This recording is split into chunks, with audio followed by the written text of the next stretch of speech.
Hello बच्चों, कैसे हैं आप सब। आज हम हिंदी फर्स्ट का पार्ट 13 पढ़ेंगे, पेज नंबर 108 पर। पार्ट 13 का नाम है धरती से सागर तक। हर इतवार हम पढ़ना शुरू करते हैं। आप भी अपनी किताब खोल लीजिए और साथ साथ पढ़ेंगे।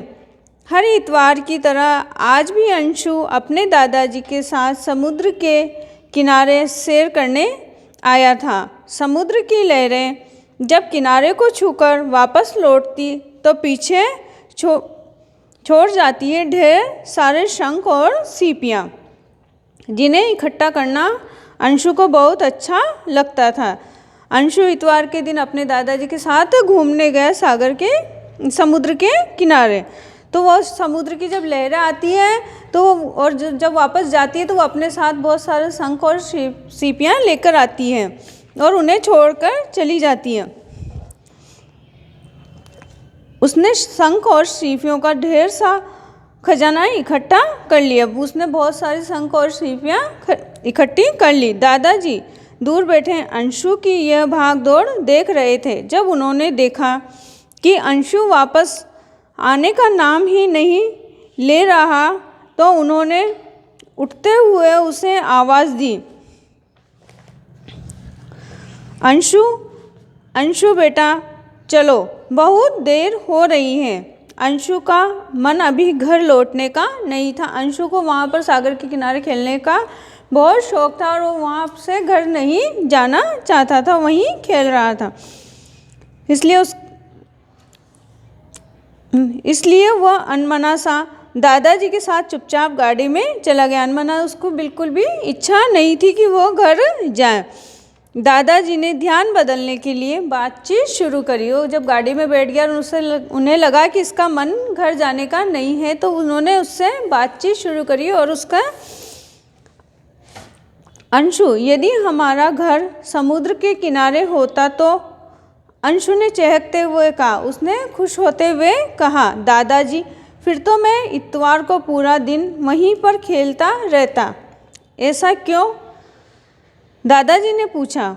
मुझे समुद्र के किनारे रहना और लहरों के साथ खेलना बहुत अच्छा लगता है। फिर बात बदलते हुए अंशु ने पूछा, अच्छा मान लीजिए दादाजी, अगर सब जगह समुद्र ही समुद्र होते तो दादाजी ने जवाब दिया, तो न हम होते और न तुम होते। वह क्यों? जीवन के लिए 5 तत्व जरूरी होते हैं। हमारे जीवन के लिए 5 तत्व जरूरी होते हैं। कौन कौन से होते हैं वह? वायु, अग्नि, जल, आकाश और पृथ्वी। ये तीनों 5 तत्व हमारे लिए, जीवन के लिए बहुत जरूरी है। अगर इनमें से एक भी तत्व का अभाव हो तो जीवन संभव नहीं है। अगर हमारे इन 5 तत्वों में से एक भी तत्व की कमी हो जाएगी तो हम जी नहीं पाएंगे, जीवन संभव नहीं होगा। अंशु को कुछ समझ में आया और कुछ नहीं आया। उसे सोच में डूबा देख दादाजी ने बात आगे बढ़ाई। उसे जब उसको सोचते हुए देखा तो दादाजी ने उसकी बात को आगे बढ़ाया। क्या तुम्हें पता है अंशु, सौर मंडल में कितने ग्रह हैं? कुल 8 ग्रह हैं। बुध, बृहस्पति, शुक्र, शनि, मंगल, अरुण, वरुण और हमारी पृथ्वी। बिल्कुल ठीक। इनमें से बुध सूर्य के सबसे निकट और वरुण सबसे दूर है। बुध सबसे निकट कौन सा है? जो सबसे पास है हमारे सूर्य के, वह है बुध। और सबसे दूर कौन सा ग्रह है? वरुण। हमारा पृथ्वी ही एकमात्र ऐसा ग्रह है जिस पर जीवन है। इसका कारण है कि यहाँ 5 तत्व पाए जाते हैं। 5 तत्व जो अभी ऊपर बताए गए हैं, वायु, अग्नि, जल, आकाश और पृथ्वी, ये 5 तत्व हमारे पृथ्वी पर मौजूद यानी कि उपस्थित हैं। दादाजी ने उसे समझाते हुए कहा। तभी गाड़ी झटके के साथ रुकी। घर आ चुका था। माँ बरामदे में खड़ी इंतजार कर रही थी। अंशु को देखते ही माँ मुस्कुराते हुए बोली, क्या बातें चल रही हैं दादा और पोते के बीच में? माँ, दादाजी हमें धरती के बारे में बता रहे थे। अंशु ने कहा, केवल धरती के बारे में? उससे ऊपर नहीं, माँ ने पूछा। ऊपर क्या, आकाश के बारे में? अंशु ने पूछा। नहीं, आकाश और धरती के बीच भी कुछ है। अंशु, माँ ने मुस्कुराकर कहा। हाँ, तुम्हारी माँ ठीक कह रही है। अगर वह न होता तो हम सांस कैसे लेते?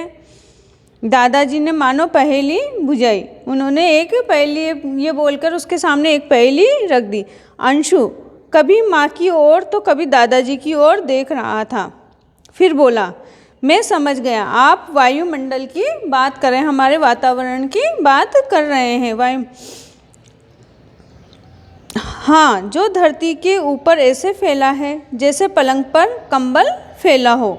दादाजी समझाते हुए बोले, जानते हो, वायुमंडल की ऊपर वाली परत में एक खास गैस पाई जाती है जो सूर्य की हानिकारक किरणों से हमारी रक्षा करती है। जी हाँ, मुझे मालूम है, वह है ओजोन परत।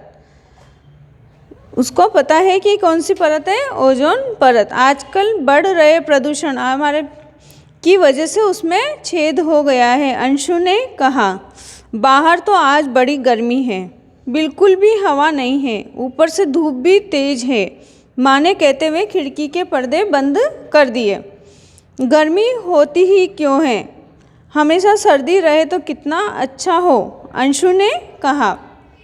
दादाजी बोले, तुम जानते हो ऐसा नहीं हो सकता, क्योंकि पृथ्वी सूर्य के चारों ओर चक्कर लगाती है और किसी भी जगह का मौसम 3 बातों पर निर्भर करता है, माँ ने समझाते हुए कहा। कौन सी 3 बातें माँ?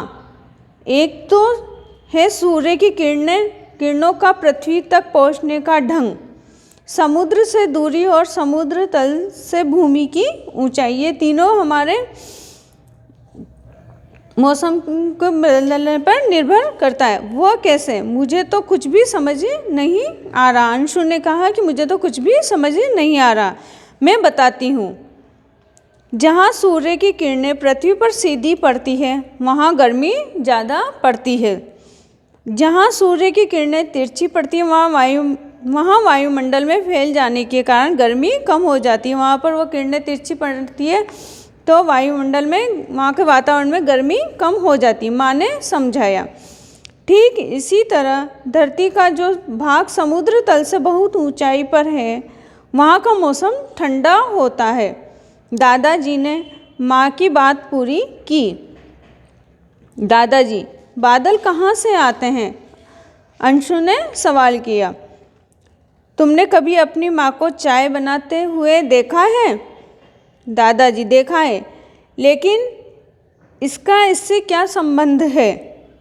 संबंध देखो, तुमने देखा होगा कि जब पानी उबलने लगता है तो उसमें से भाप उड़ने लगती है, अर्थात पानी भाप बनकर उड़ने लगता है। जी हाँ, ये तो देखा है। बस इसी तरह सूर्य की गर्मी से सागर, नदियाँ और झीलों का पानी भी भाप बनकर ऊपर उठने लगता है। ऊपर जाकर यही भाप ठंडी होकर बादल बन जाती है जो वर्षा के रूप में ज़मीन पर बरसने लगता है। इससे पहले कि अंशु कोई अगला सवाल करता, पापा आ गए और उन्होंने कहा, तुम लोग पिताजी को यूं ही परेशान करते रहोगे या अब कुछ देर आराम भी करने दोगे? इस बार की छुट्टियों में मैं तुम लोगों को अंडमान निकोबार ले जाऊंगा। पापा की बात सुनते ही अंशु खुशी से उछल पड़ा और उस दिन के सपनों में खो गया जब उन्हें सागर पार करके अंडमान जाना था। ये पाठ आपका यहीं ख़त्म होता है। Thank you.